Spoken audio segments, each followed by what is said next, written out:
Everyone, welcome again to Real Class. My name still remains M.A. Ido, your guide. And this time we are looking at non-African drama, William Shakespeare's A Midsummer Night's Dream. At the beginning of the text, we see the Queen of Amazon, known as Hippolyta, and of course, the Duke of Athens, known as Theseus. Both of them are planning for their wedding, referred to as nuptial hours. At that point, the chief organizer of the wedding, known as Philostrate, came in, and he was actually told by the Duke to go get ready for everything, prepare, and so that the wedding will go on well.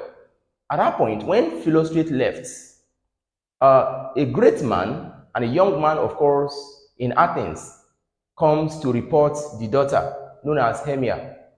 All right, because Hermia, the daughter, has disobeyed the ancient Athenian law. And the ancient Athenian law says that a daughter must not disobey the father on the choice of husband for her. All right, and in the light of this, we are told that Aegeus had in mind a man called Demetrius that he has chosen for the daughter, known as Hermia. But Hermia has disobeyed the father and has chosen another man in her life called Lysander. This is what Aegeus had come to report to Theseus, the Duke of Athens.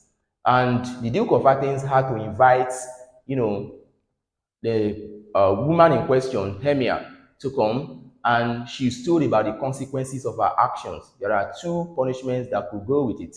Number one, that she must swear on the altar of Diana that she would remain a single woman forever if she disobeys the father, or she must actually die within 4 days if she refuses to heed or succumb to her father's demands.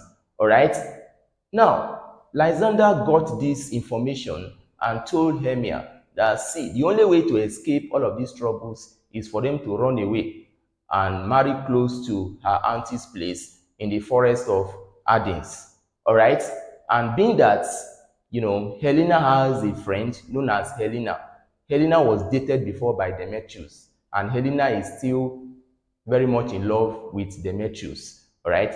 Being that Hermia had told, Helena about their plans to elope, Helena went and told Demetrius all of that, so that Demetrius on that day followed them to the forest, and even Helena, so that by the end of the day, all four characters meet in the same forest of Athens. All right, and it is very important we note that this forest is a hideout for the fairies. All right, that's the spirits. Of course, the queen of the spirit is called Titania, and of course, the king is called Oberon. And in this same forest, some young Athenian tradesmen have actually started planning on how to come rehearse a play that they will use to actually celebrate the wedding of the Duke and, of course, the Duchess. All right?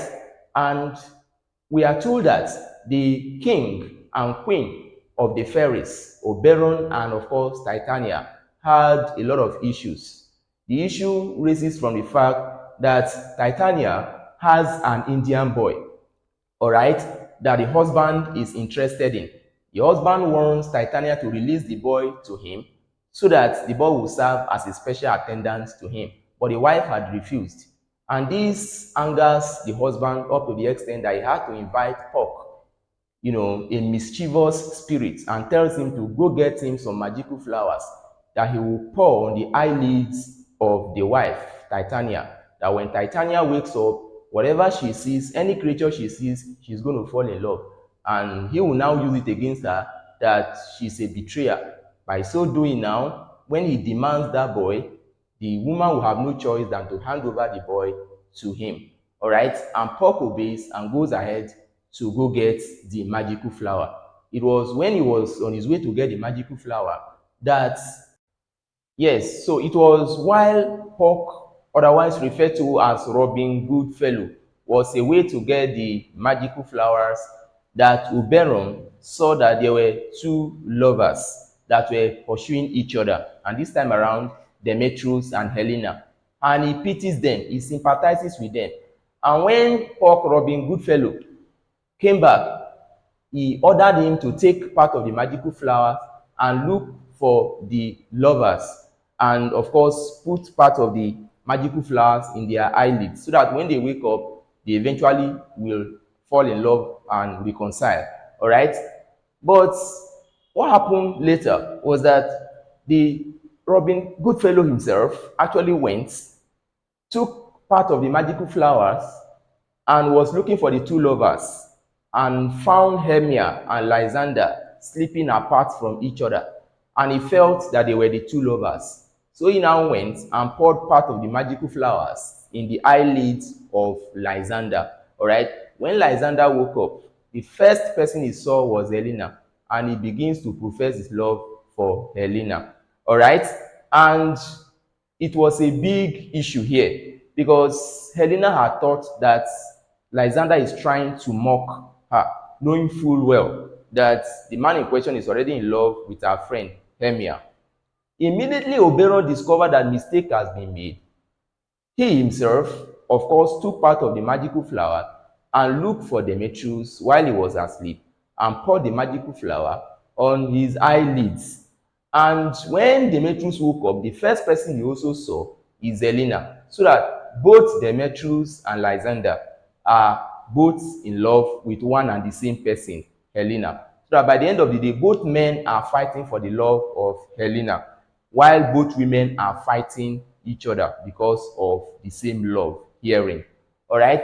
By the end of the day, we are told that Puck is asked to look for the queen and ask the fairies to sing so that the queen can, of course, sleep off.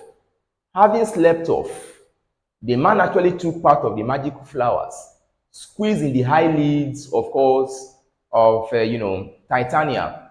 And then when Titania woke up, the first person she saw was, of course, Bottom. All right, and Puck had gone to wear an ass's head on the head of Bottom. Don't forget, Bottom and some other Athenian men had come to the forest to rehearse a play called The Death of Pyramus and Thisbe to entertain the king and the queen on their wedding day. All right. So when Titania woke up, the first person she actually saw was actually this beast-like creature, Bottom. All right. And in fact, the other Athenian tradesmen, the other actors in the forest, when they saw Bottom, all of them escaped. They ran because they felt their colleague is now a beast. All right.